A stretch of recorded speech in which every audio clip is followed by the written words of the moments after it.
Jackson. Good morning and welcome to another episode of Sofa Safaris. My name's Dale Jackson and I'm part of the operational team here at Tanda Tula. Luke and Chad have been doing a phenomenal job out here in the bush, and this morning I'm very excited to be joining them with the help of the eagle-eye Brittany Spears behind the camera. I'm sure we'll be finding a lot of game for you and putting together another fantastic episode of Sofa Safaris. Last night we had the lions roaring in and around camp, and we think that this was the Naru males and possibly the River Pride females. With them serenading us, we just can't help ourselves but to go and have a look and maybe get lucky and find the lioness with her 3 little cubs. So that's the plan for the morning. So sit back, enjoy, and off we go.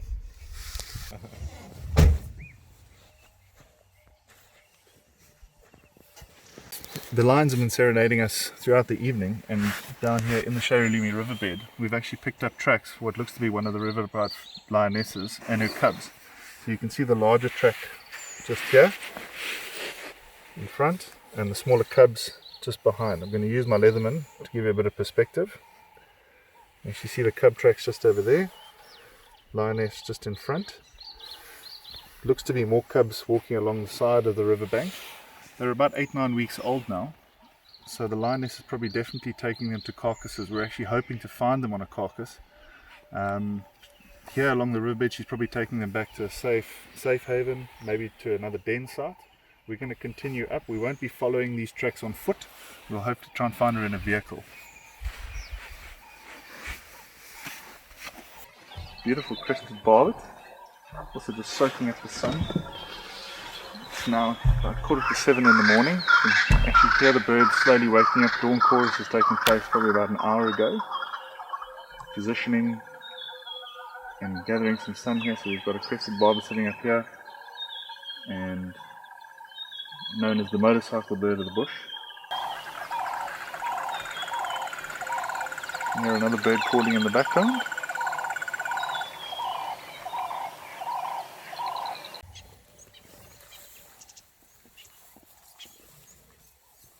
So we've been busy looking for these lions, but as luck would have it, as you're being pushed around or prodded by nature, you find amazing other little creatures. As we came across here, a little blue waxbill just flew in with a grass, and you can actually see here there's a little nest taking place, and it's actually got an egg inside this nest, this beautiful delicate little nest, and we're going to try and get you an image of the egg actually sitting safely tucked away in the nest. You can actually make out the single white egg just in the heart of the nest, beautifully put together.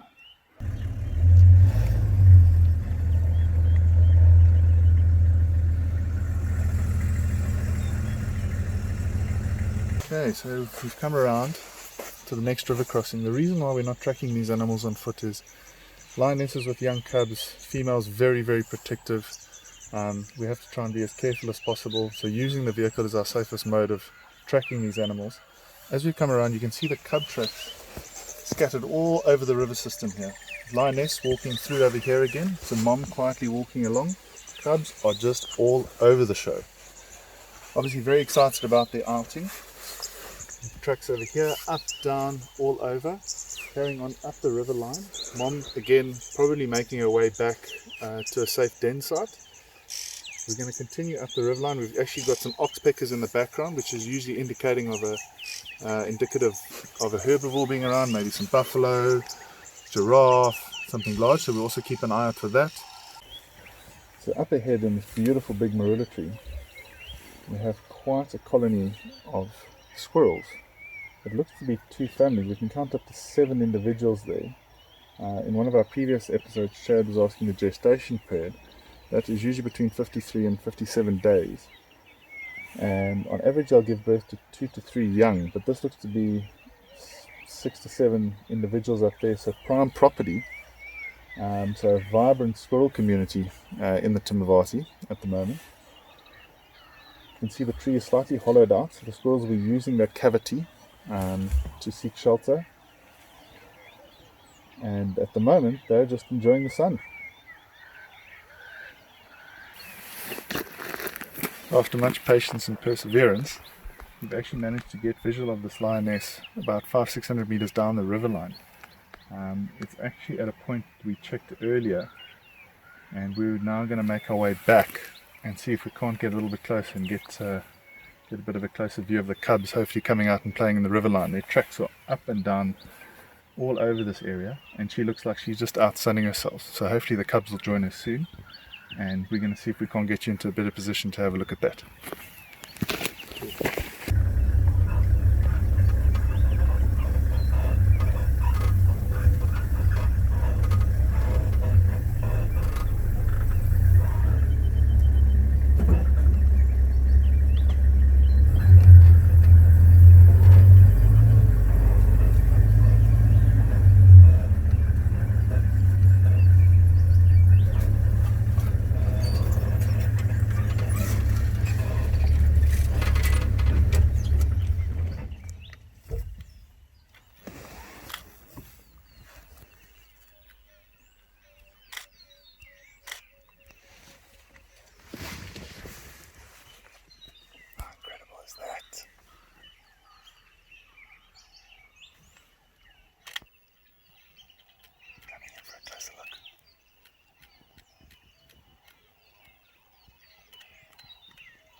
There are still very much cats, and curiosity is definitely high on their agenda at the moment. Discovering their world, coming to have a closer look.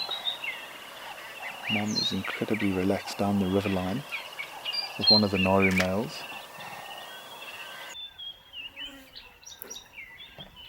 It's at moments like this you really don't have to say too much. Looks to be two females, oh no, two males and one female. A huge amount of energy after their nightly outing, and very much like our kids back home. A lot of things being put in the mouth, exploring, having a look around, pushing boundaries. Feel very secure with Mom and one of the males around. A lot of rough and tumble going on.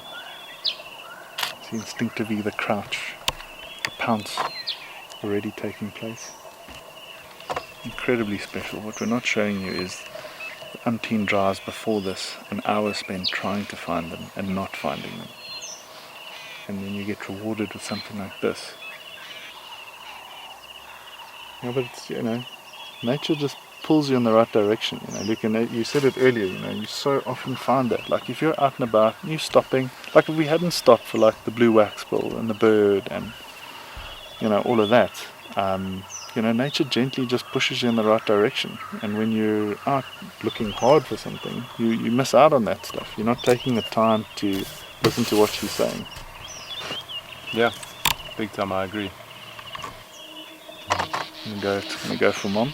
Yeah.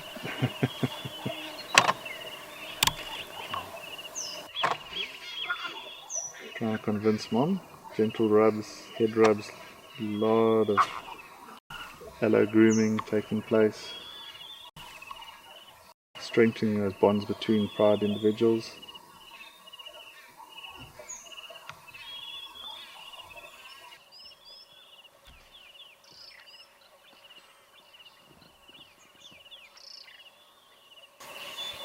All look incredibly in really good nick. Obviously completely reliant on Mom at the moment.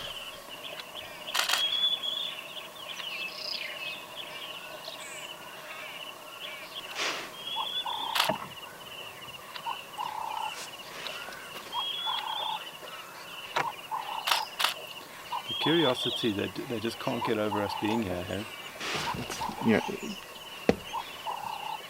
They almost can't help themselves. Yeah. They're drawn to it. They're like, I'm not quite sure, it might not be okay to be doing this, but I have to go have a look. And because Mom says nothing, they just carry on going. Oh, good one.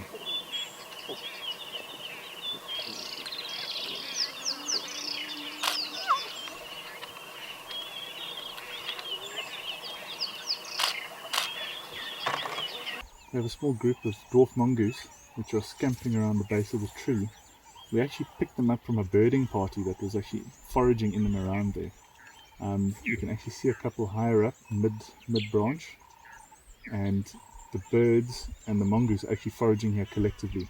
The mongoose are chasing a variety of insects which the birds are then also dropping down and feeding on. And the birds will be also a warning system for the mongoose of any upcoming predators, any aerial threats. Lower down in the tree, oh, there he goes up. These are the smallest carnivores we'll have in southern Africa, all 200 to 230 grams of them, and active little hunters going after snakes, scorpions, other reptiles. It's fantastic. You don't see them foraging in trees like that too often, but they're really active in there. Might be some insect or something they're going after. So as we've been coming along here, we've picked up the call of a pearl-spotted owlet. It's positioned itself midway up that mapani tree. I think Britt's got a pretty good visual of it. It's now kept quiet. This is a small crepuscular owl, meaning that it's active early morning, late afternoon, and hunting in and around the open areas for insects, smaller birds. You'll often get birding parties mobbing these owls, actually trying to chase them off out the area. Stunning little owl, quietly tucked away. They're very distinctive call, they're very high pitched.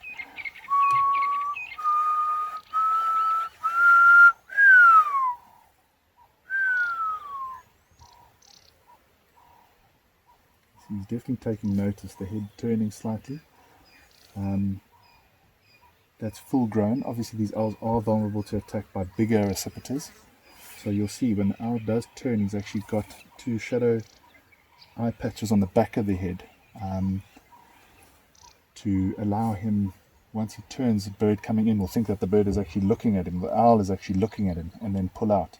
A technique like this is actually used out in the Sundarban, where tigers, man-eating tigers, were marauding, and people would take the face masks and actually put them on the back of their head, so the tiger would walk up and actually think that the person was actually looking at them. So taking nature's cue and applying it in a different way.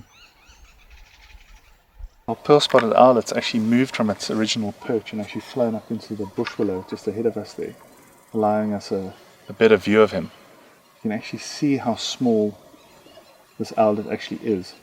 In this area, your scops owl, which can be heard in and around camp, and then slowly progressing to white-faced scops owls, barn owl, eagle owls, so a wide variety. This little bird here is still actively hunting though. It's a fairly cool day, so still very active, and then we'll probably be resting up through the heat of the day in that thicket close by. Huge black mamba just in the road. We heard the bird's alarm calling just in front of us, so we switched off. You can actually see this huge reptile just making its way through the grass.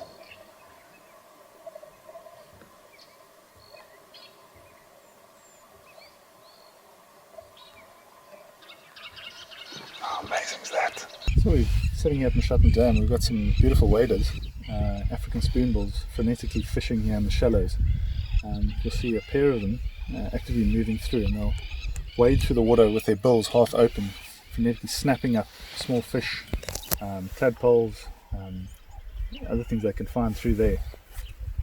Often following the hippo. As the hippo moves through the water, especially in the shallows, disturbing small aquatic species, spoonbills will follow them in and actually feed behind the hippo as well. You can see one actually picking up his head there and actually swallowing back. There we go, there again. Ta-da!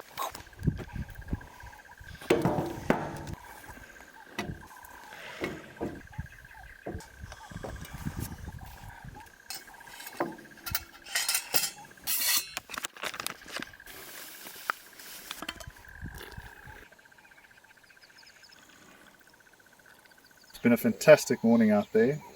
We're now here at Mshatn Dam, taking a short break. We've got the big old bull hippo behind us. And what a terrific morning we've experienced. You know, tracking down those lions from start to finish, discovering them in the river line, and then actually spending time with those cubs so close to the vehicle. What a privilege. You know, in a time where family is so important, you know, seeing them interact with mom, dad, and having us as part of the experience has just been incredibly special and very close to home at the moment. So we hope you've enjoyed this episode with us. There's no better way than to celebrate something like this with a cup of Amarula coffee and enjoy. Looking forward to seeing you next time. Is a good indicator of a carcass being around. At the moment, just perched up there, having a look around. Leopard in the tree, leopard in the tree. You're joking. There, to the right, this tree here. Right, as we've been looking at the storm eagle, looking with her eagle eyes, picked up a leopard. Just to the right of it, we can try and relocate.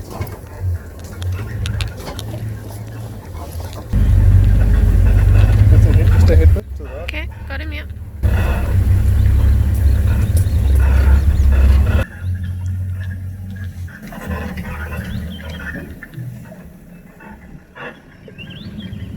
Looks to be Marula's young male cub. I had a couple of requests for him. I'm feeling he's actually been hanging around camp for the last few days. We've had alarm calls, monkeys calling, impalas. Looking in really good nick. Slowly making his way through here. A couple of nights ago we actually had hyenas on a carcass in camp.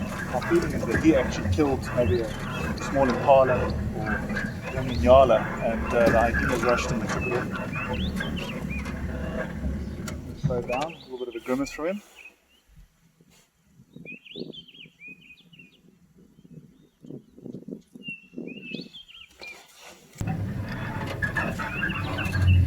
Chad is sounding slightly upset that we picked up on the leopard. We might be putting Brittany in the driver's seat from now on. It's an incredible success story.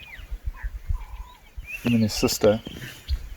We're not sure what happened to Marula, but we were all obviously very upset when she disappeared, and we didn't hold much hope for these two. And they've just done incredibly well.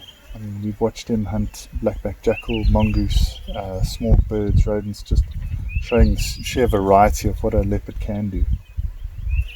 Very quietly making his way through the grass. Definitely something up ahead here. We're not going to be moving, we're just going to give him some room.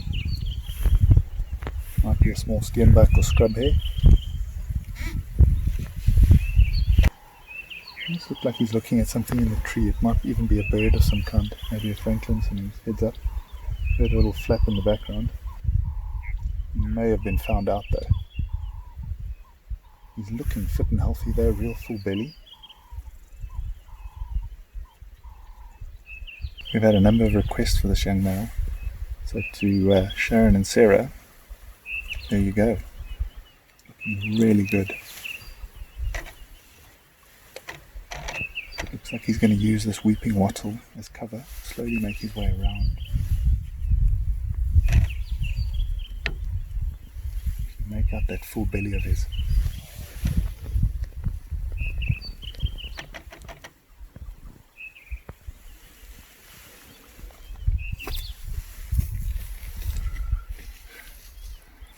So it was definitely a scrubber he was after. He'd obviously picked up on the noise. I think was changing his approach. They're incredibly versatile hunters.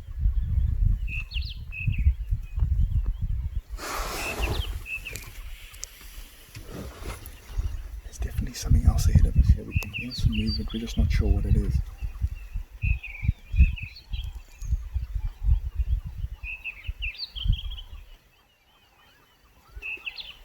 It actually sounds like something crashing down on bone. There might be a hyena or another leopard in front of us here. We're just going to let him come up ahead and we'll position ourselves just to the left of us here. We just want to give him a bit of room.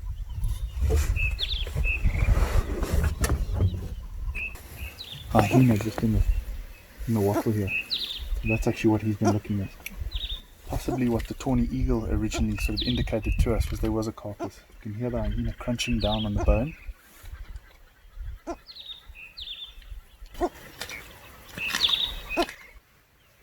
We have a hyena just to the right, crunching away.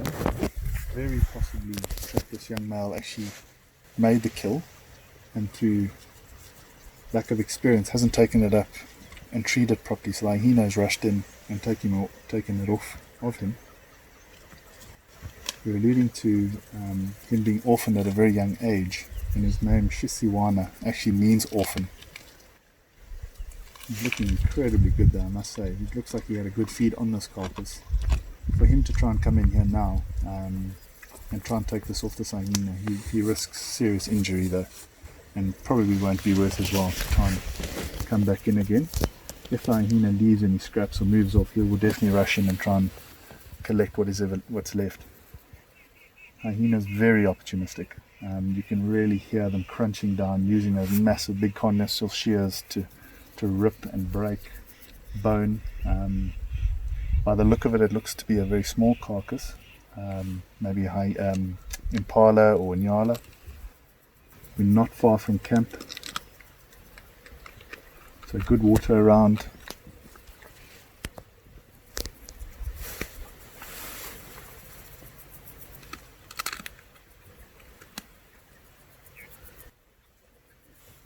Always special when you're getting two large predators in close contact like this. Makes for fascinating viewing.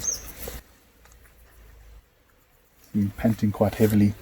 Very possible that he actually left the carcass and went for a drink. So the hyena has moved the carcass further to the north of us. As we were saying earlier, the grass is incredibly high, so he's going to use trees, vantage points to try and keep tabs on where the hyena's taken it. Hopefully, if anything's left, he'll come in and take whatever's remaining.